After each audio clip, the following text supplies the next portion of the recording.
Hey guys, so this is Allison from Quilt and Code, and I wanted to talk to you about borders today. So the reason why this came up is Kyla was working on her gorgeous quilt, not this one, but her gorgeous quilt, and was having some problems with borders. So I wanted to explain to everyone how the best way I have found to put borders on is. So right now I'm working on this sweet little quilt, and it seemed like it was the perfect opportunity to show you because I've got like 5 borders to put on this thing. I've already put the first 2, the sides on, according to my directions. Amazingly enough, this is coming out the size that it's supposed to be. But now I'm getting ready to put the bottom and the top borders on, okay? When you put borders on, I like to measure from the middle to make sure that I keep my square quilt. So I'm going to start by measuring here in the center. And then I'm going to show you on Kyla's quilt how I would do that on Kyla's quilt. Okay, the idea is that I'm supposed to have 22.5 inches, and miracle of miracles, this actually comes out to 22.5 inches in the center. And so I don't really care what it's going to be on the top and the bottom. I'm actually on the bottom here, I have a little bit more than 22.5, and here on the top, let's see, I have a little bit more than 22.5, but that's okay.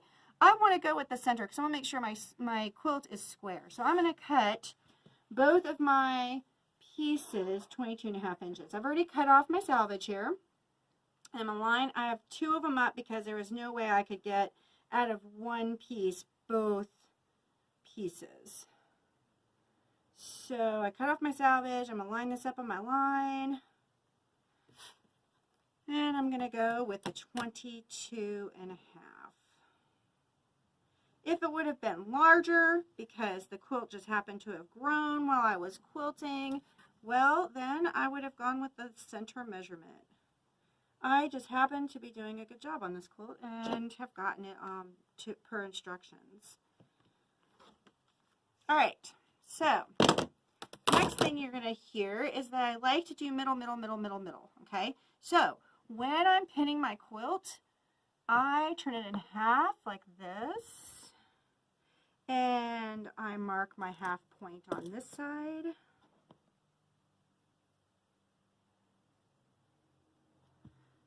I'm going to go ahead, because this quilt is nice and small, I can go ahead and mark it on this side. And then I do middle, middle, middle. The other thing, oh, some pieces.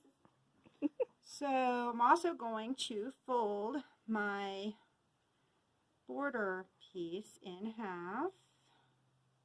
And then I'm going to center that baby right on the half. And I go in the middle. I go to the ends.